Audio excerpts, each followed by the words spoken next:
hidup adalah suatu perjuangan, rasa sakit, kebahagiaan dan cinta, kan seperti itu. Jadi salam waras. Halo sahabat kece, balik lagi dengan saya Pesukas Prime, salam waras. Baik, pada kesempatan kali ini kita kehadiran seorang tamu sangat istimewa sekali, Anastasia Rosalinda. halo. Terima kasih banyak untuk kesempatan yang sangat istimewa ini. Saya juga terima kasih karena ini pertama kali kita bertemu di Jakarta ya. Iya. Kita pertama kali bertemu di Jakarta. Sebelumnya Bang udah kenal, dan beberapa kali kita sempat bersama-sama di kegiatan PMKRI kan, di kegiatan nasional PMKRI. Iya. Bagaimana kabarnya? Puji Tuhan, Baik, ini sehat, baik. Biasa. Kabarnya gimana? Sehat, puji Tuhan. Kita pertama ketemu itu di Makassar ya, di Makassar. Terakhir di Ambon ya, Iya.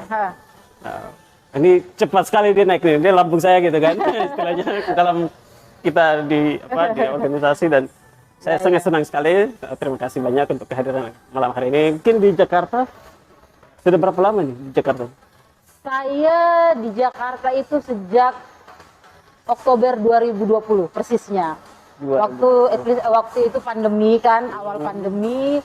Itu di Maret 2020, kemudian kebetulan ketua pengurus pusat PMKRI itu dari Makassar waktu itu, dan beliau meminta saya untuk bersama-sama beliau selama satu periodisasi untuk mengurus PMKRI waktu itu. Jadi persis karena pandemi saya sedikit terhambat untuk berangkat ke Jakarta, sehingga saya baru bisa berangkat ke Jakarta itu Oktober. Gitu. Berarti sudah mau masuk 2 tahun lah ya? Sudah 2 tahun ya. Waktu sangat cepat ya, tidak terasa. Karena pandemi 2021-2020 ini kan cepat sekali begitu kan? Cepat sekali. 2020 tidak terasa, dan sudah 2 tahun ya di Jakarta. Ya, 2 tahun. Sekarang kira-kira kesehariannya apa kira-kira? Sekarang karena saya baru selesai di kepengurusan PMKRI, sehingga saat ini saya masih fokus bekerja. Jadi saya fokus bekerja, kemudian berencana untuk tetap terlibat dalam organisasi-organisasi sosial kemasyarakatan, sehingga terlepas dari PMKRI saya tetap berkarya, terlebih khusus tetap memiliki manfaat bagi gereja dan tanah air. Kira seperti itu. Biasa. Jadi tidak hanya di PMKRI ya fokus kerjanya ya. Jadi, ya, tidak hanya di PMKRI. Boleh tahu selain di PMKRI apa kerjanya? Saya bekerja saat ini di Ombudsman. Kebetulan saya dipercaya oleh salah satu pimpinan untuk membantu beliau di sana, membantu kerja-kerja beliau di Ombudsman. Itu sejak tahun 2021 persisnya. Iya ya. Sehingga sudah sekitar setahun lebih saya di Ombudsman. Ini kan sudah mau selesai nih kan, masa kepengurusannya di PMK, apakah ada rencana untuk pulang ke daerah atau masih? Saya punya keinginan, tentu punya ya, sebagai anak yang lahir, besar, kemudian memperoleh bisa mengenyam pendidikan dengan baik itu karena hasil kebetulan orang tua saya petani. Jadi saya mendapat kesempatan untuk sekolah atas hasil pertanian. Kemudian kira-kira seperti itu, orang tua saya bertani, kemudian hasil tani itu yang kemudian bisa membuat saya bersekolah dan adik saya, kira-kira seperti itu. Sehingga keinginan untuk kembali ke daerah, keinginan untuk membangun daerah tentu pasti ada dalam lubuk hati saya yang paling dalam. Namun saya merasa saya masih perlu untuk terus belajar, perlu untuk berbuat lebih banyak, sehingga ketika saya kembali ke daerah, memang saya sudah siap dan benar-benar layak untuk membangun daerah. Kira-kira seperti itu. Menarik ya, artinya latar belakang orang tua seperti itu ya. Kita tidak terlalu jauh beda kan, sama, dan saya pikir ini merupakan hal yang menarik gitu kan. Artinya tidak semua teman-teman yang memiliki latar belakang orang tua seperti itu, tapi mereka tidak bisa sampai ada di posisi sekarang gitu kan. Nah, sekarang kan Rosalinda kan sudah terlihat seperti begini gitu kan, boleh dibilang ya public figure lah gitu kan. Aduh, saya merasa terhormat banget nih. Aduh. Ya sudah, kalau gitu calon saja kan, calon. Ya, amin. Tapi sudah menuju gitu kan, sudah ada titik terang gitu kan. Artinya ketika kita berkaca kembali melihat latar belakang orang tua kita seperti itu dengan ekonomi yang seperti itu, tapi kita bisa ada di posisi sekarang, itu merupakan hal yang menurut saya ya tidak segampang yang teman-teman lain pikirkan. Persis. Banyak teman-teman yang punya latar belakang orang tua seperti itu, tapi tidak sampai pada titik ini. Nah mungkin Rosalinda mungkin punya pengalaman gitu kan, baik sebelum terlihat seperti sekarang, apakah ada perjuangan-perjuangan yang dari awal mungkin entah di pendidikan ya, kira-kira seperti apa sampai ada proses-proses yang dijalani, kira-kira itu seperti apa? Ya tentu ada ya. Jadi saya sejak kecil itu sudah terlatih untuk ketika saya mau sesuatu, misalnya saya menginginkan sesuatu, saya harus berusaha terlebih dahulu. Jadi sejak kecil, jadi ketika waktu saya kecil, ini saya ngomong apa adanya aja ya. Siap. Mungkin kita di sini sharing dan ini mungkin bisa juga jadi pengalaman yang baik untuk teman-teman kan. Jadi dulu ketika saya sekolah, ketika saya dari SD mau ke SMP itu, ketika mau membeli baju sekolah, mau memasuki dunia SMP waktu itu, Oke. saya mesti membantu orang tua saya. Waktu itu orang tua saya juga selain bertani, mereka peternak babi. Jadi di kampung itu lumrah ya pelihara babi. Iya, iya. Jadi kalau ketika saya mau masuk SMP, saya membantu papa saya dulu jual babi. Babi itu laku dan puji Tuhan, ini menurut saya ya, selama kita berusaha pasti ada jalan. Saya percaya ada jalan karena ketika orang tua saya punya hambatan ekonomi, babi saya ini saya ngomong apa adanya. Jadi babi itu laku, kira-kira seperti ada yang mau beli. Jadi ada aja rezeki yang kemudian bisa mengantarkan saya sehingga proses pendidikan saya itu bisa berjalan dengan baik. Jadi, waktu itu ketika saya mau masuk SMP, ada orang yang mau membeli babi, kira-kira seperti itu. Jadi lakulah babi itu dan tugas saya adalah mengantarkan anak-anak babi yang dibeli itu ke rumah si pembeli. Jadi waktu itu papa saya itu belum punya masih sepeda ya waktu itu, cuman punya sepeda. Jadi tugas saya itu pegang anak babi itu di belakang, terus papa saya bawa sepeda, kami ngantar kan. Jadi kemudian dibayar oleh orang yang membeli babi itu dan uang itu kemudian dibelikan baju sekolah, sepatu sekolah, buku-buku dan sebagainya. Dan orang tua saya sangat mendukung untuk pendidikan. Nah, karena bagi mereka salah satunya cara untuk mengubah nasib kita itu adalah pendidikan. Jadi, karena kami bukan background pengusaha ya, orang tua bukan background pengusaha. Yang orang tua tahu adalah bekerja kebun menghasilkan sesuatu, kemudian itu dipakai untuk pendidikan. Jadi bagi mereka hanya pendidikan yang bisa mengubah nasib. Sehingga waktu saya mau melanjutkan pendidikan ini SMP, mereka sangat mendukung dan tapi tetap saja kuncinya adalah ketika saya menginginkan sesuatu, saya harus berusaha untuk mendapatkannya. Jadi nggak ada yang kemudian instan kayak begitu. Kemudian setelah itu ketika saya mau masuk SMA waktu itu disekolahkan di sekolah swasta keperawatan, waktu itu perawatan ya. Sehingga papa saya juga tetap tentu berusaha, beliau yang mengantar saya dari kabupaten yang berbeda ke ibu kota provinsi waktu itu di Sulawesi Barat, Mamuju, menggunakan sepeda motor waktu itu. Papa saya bawa motor, dia ngantar saya ke situ, dia nyariin saya tempat tinggal, sendiri saya ngekos kan, ngekos, beliau yang carikan. Dan beliau sangat ini ya, menurut saya beliau kan orangnya introvert, sedikit introvert ya, tidak banyak ngomong, tapi beliau menunjukkan cintanya kepada saya dan melalui tindakan nyata. Jadi beliau mempersiapkan saya, mengantar saya dan lain sebagainya. Sederhana namun menurut saya itu cinta yang besar yang kemudian membuat saya bisa sampai sekarang.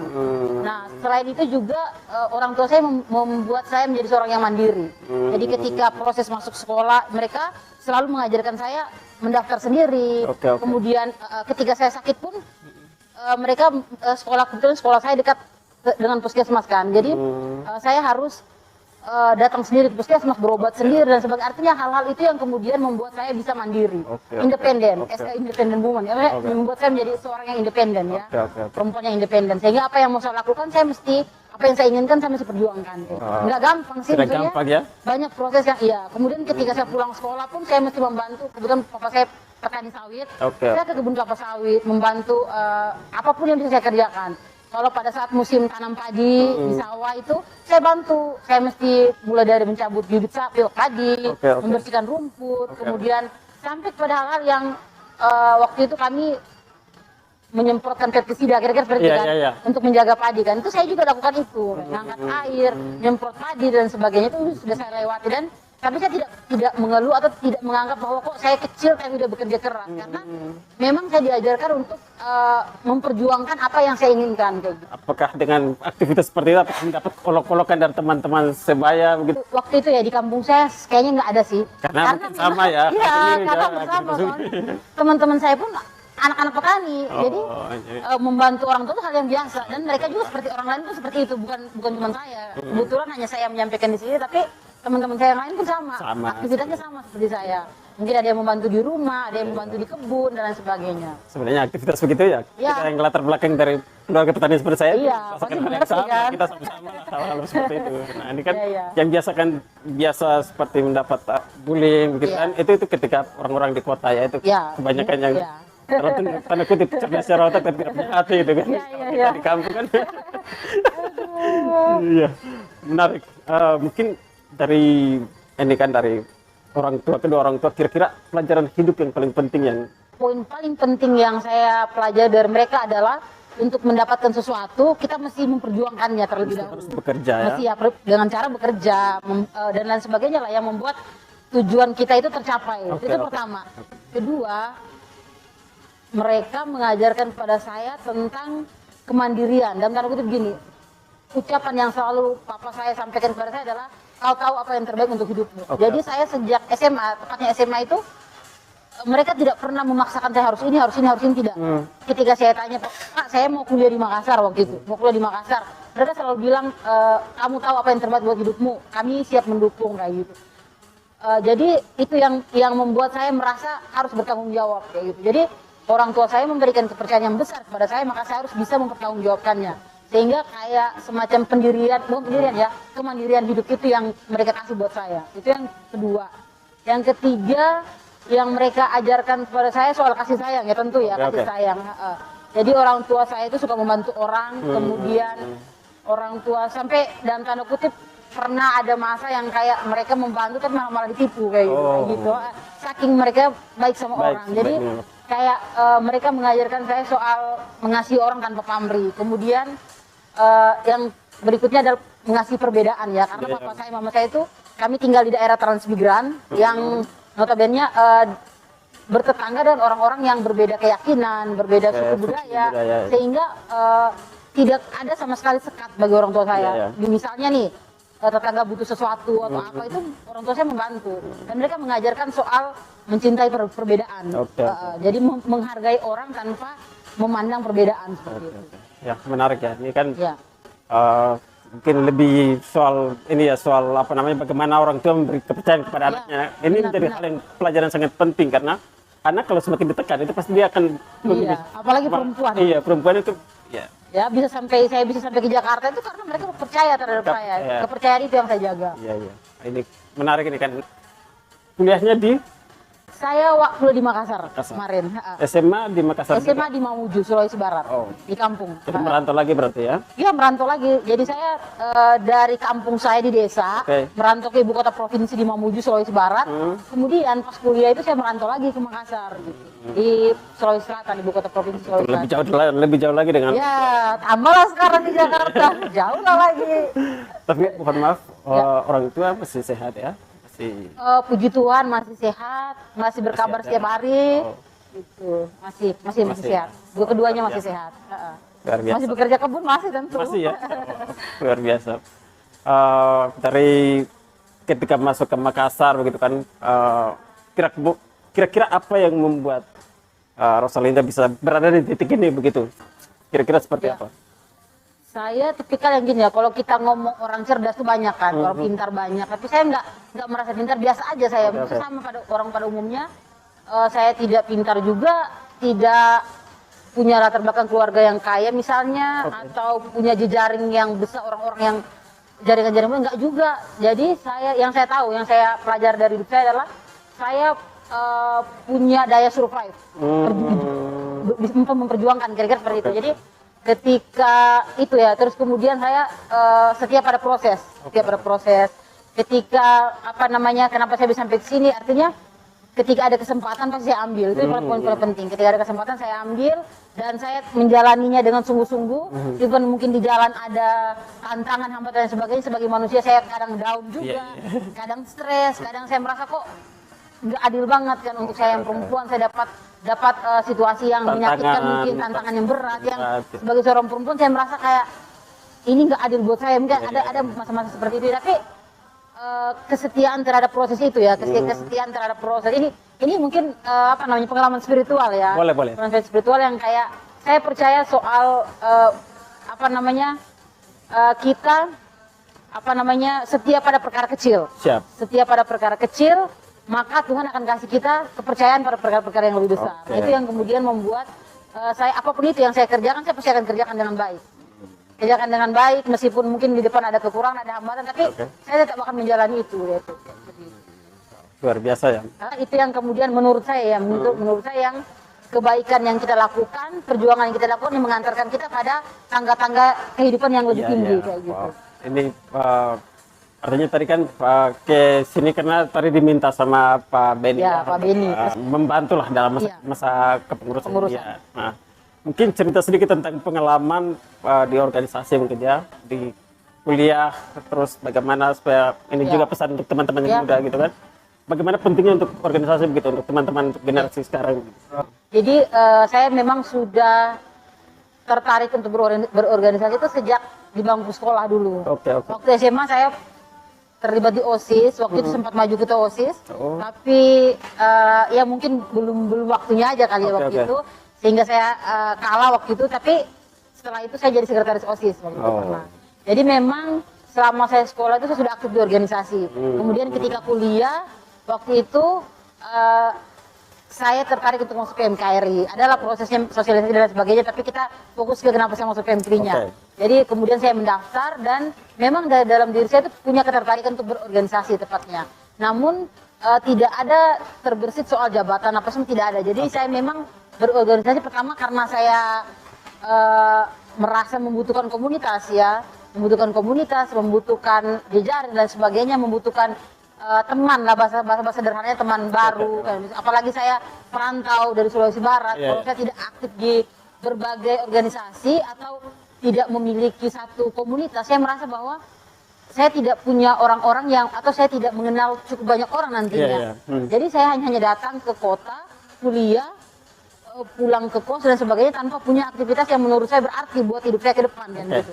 Sehingga saya merasa saya tetap, selain karena saya punya hobi untuk berorganisasi, untuk terlibat di komunitas, tapi juga saya merasa saya butuh memiliki teman-teman yang signifikan kira-kira gitu, orang yang bisa menjadi support system mungkin ya kira-kira seperti itu. Sehingga saya masuk di PMKRI, dan itu tadi saya bilang kesetiaan kita dalam proses.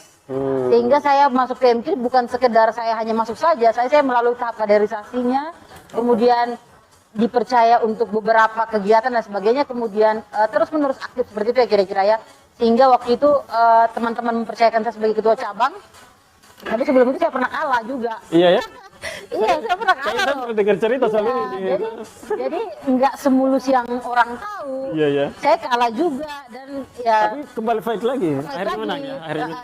Dan puji Tuhan menang waktu itu. Dan menurut saya itulah proses hidup. Kalau saya berhenti waktu itu mungkin tidak akan sampai sekarang. Tapi ketika ada kesempatan, saya juga memberanikan diri mengambilnya, sehingga itu yang membuat kebaikan-kebaikan mungkin mendekat kepada saya kira-kira seperti itu. Karena proses yang saya lalui, kemudian saya kesetiaan saya terhadap proses itu, keberanian saya untuk mengambil kesempatan, mengambil tantangan. Kalau di Kristen kan kita percaya itu semua salib kehidupan kan.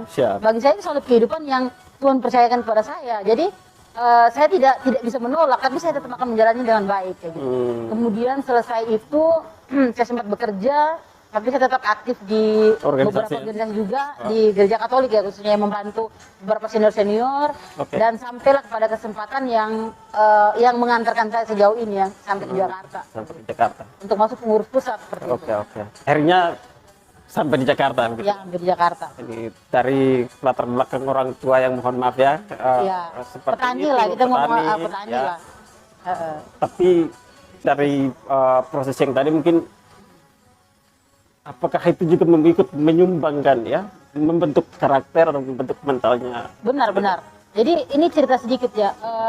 Perempuan itu kan tipikal orang yang sensitif ya, peka, sensitif.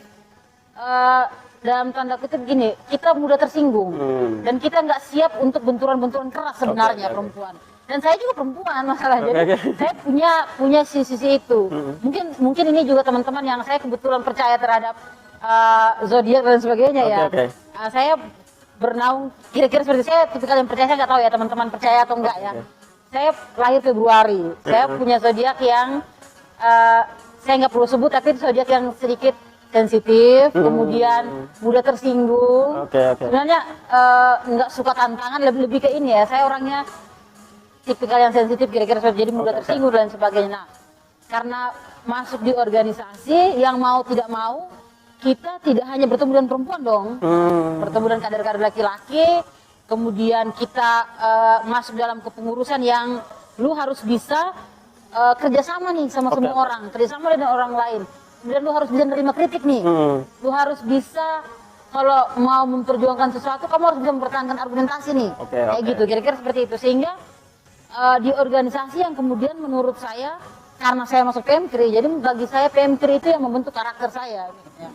Orang yang semester 1 masuk organisasi, saya semester 1 ya, jadi masa remaja saya sampai dewasa itu di PMKRI. Oh begitu ya?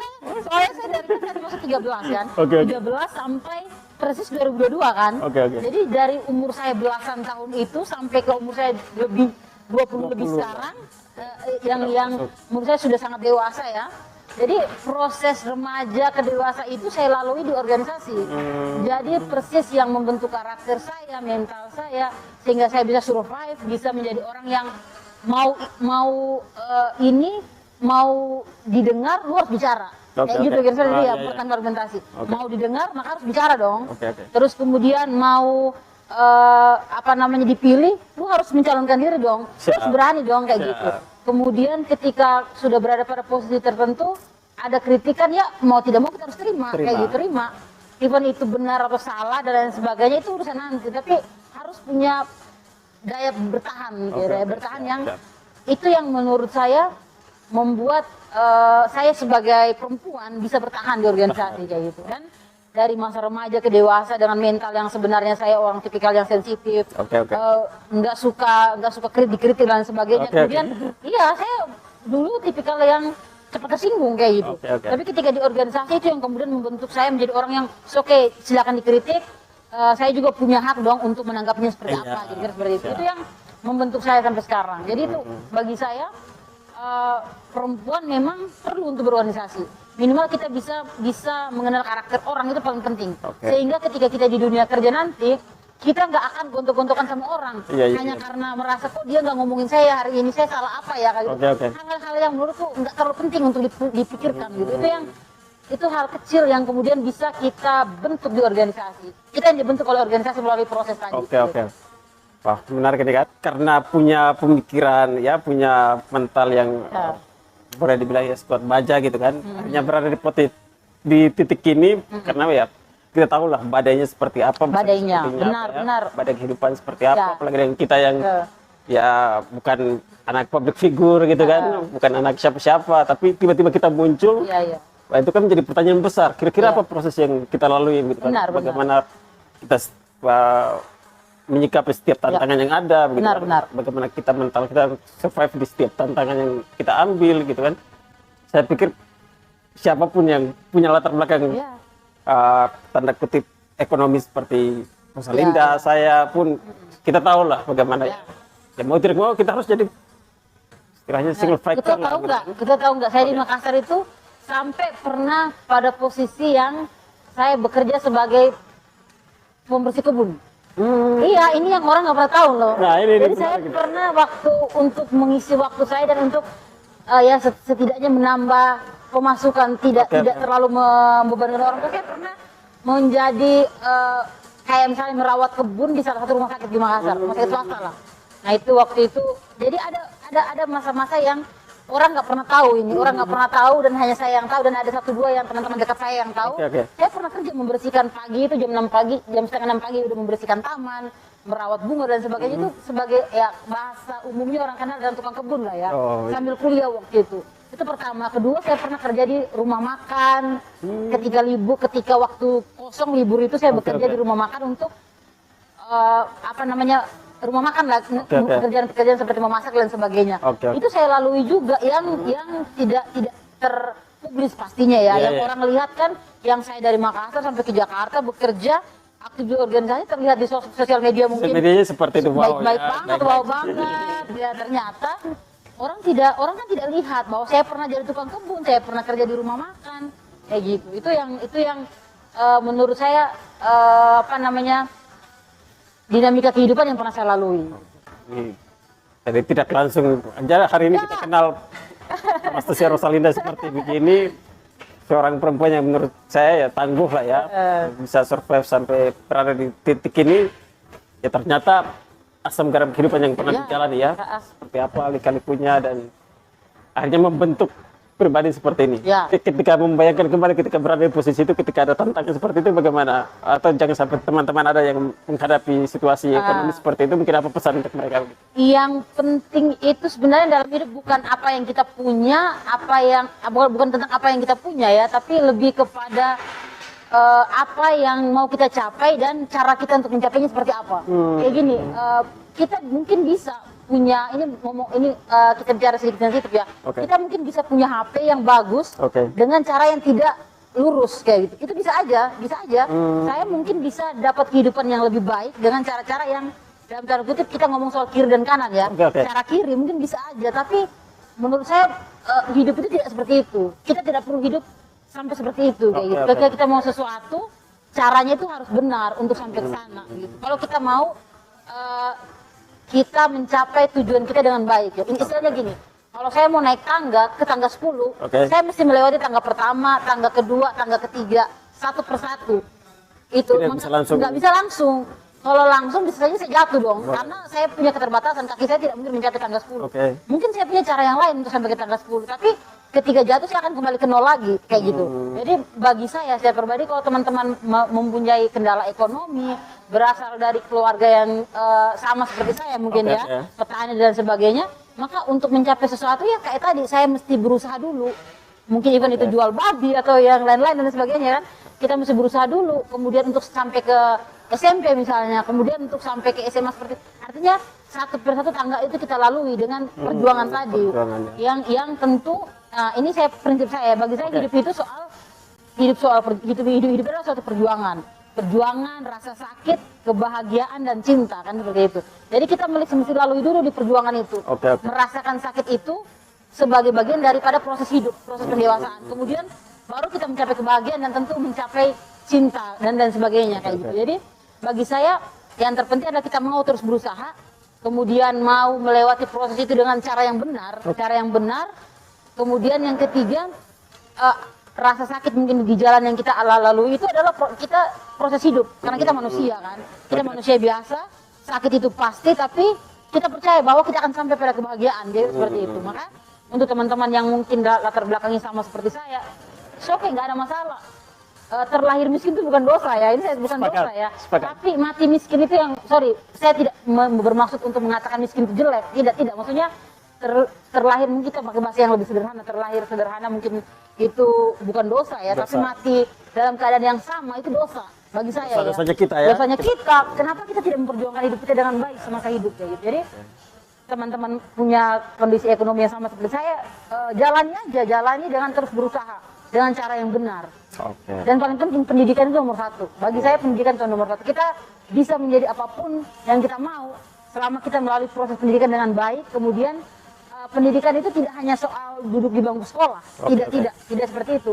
Bagi saya pendidikan juga ada pendidikan non formal dan informal. Pendidikan non formal dan lain sebagainya mungkin kita bisa lalui dengan organisasi. Saya kalau hanya mengandalkan pendidikan formal, mungkin saya bisa selesai, tapi saya tidak akan menjadi orang yang survive mungkin ya. Tidak akan bisa menghadapi banyak orang, menghadapi tantangan dan sebagainya. Tapi karena ada pendidikan non formal yang ada di organisasi, khususnya PMKRI, itu yang kemudian membentuk saya yang sekarang. Jadi teman-teman kalau ada kesempatan diambil, kalau ada jalan yang menurut teman-teman itu baik untuk ditempuh, lakukan. Hidup cuma sekali, jangan menyia-nyiakan kesempatan yang ada. Baik, ini menarik nih, hidup banyak sekali ya. Hanya kita yang bisa menentukan ya, kita menjadi apa ke depan gitu ya, bukan ya orang tua hanya mengantar kita ya semua kehidupan apa nanti kita menjadi apa nanti ke depan.